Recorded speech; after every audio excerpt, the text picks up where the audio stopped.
Good morning and happy Saturday. So, walang yellow basket to.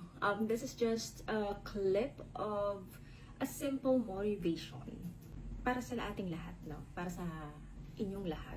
So, I do know that there are days na you will just feel, a sudden sadness na you can't pinpoint your fingers on na what's happening. Ba't ang tamlay ko? Bakit wala akong gana? Na parang all you need or all you want to do is cuddle up, alam mo, magkulong sa kwarto, isara lahat ng kortina, and just, ganun lang. Wala kang gana, wala kang kagana-gana. And that's normal. I don't know if it's normal but for me, ginawa ko na lang siyang normal dahil alam ko nalilipas din siya.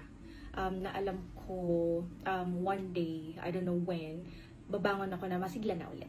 Diba?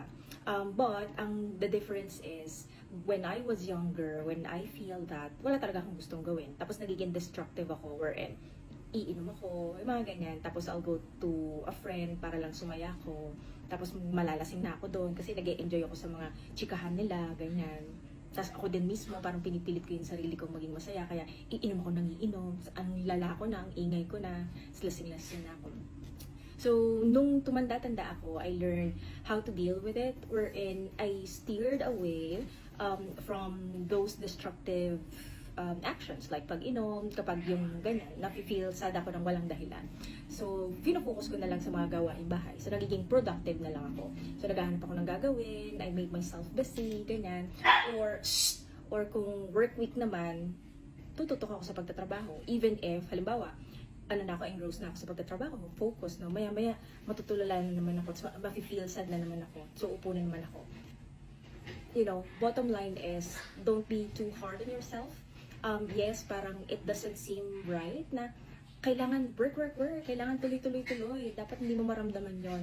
But I'm telling you, be nice to yourself, be kind to yourself, let yourself, go through its phase, or phase pala, PH yun. You will get through it naman, no matter what. As long as, look for something else that you can do to be more productive. It can happen, if you do have a generational trauma or a trauma from the past, na, hindi na deal. Kaya somehow, even if there's no trigger for you to be reminded of it, lalabas at lalabas without you thinking of it, bigla ka na lang talagang malulungkot.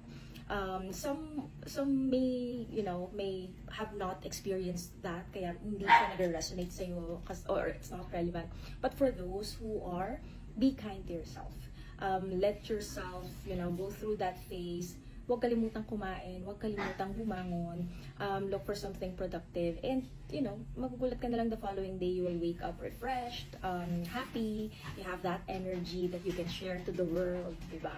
Pag ganito kasi yung nararamdaman mo, parang wala kang kakwenta-kwenta. Gusto mo magkulong na ayaw mo rin ng kausap kasi wala kang kwenta-kausap.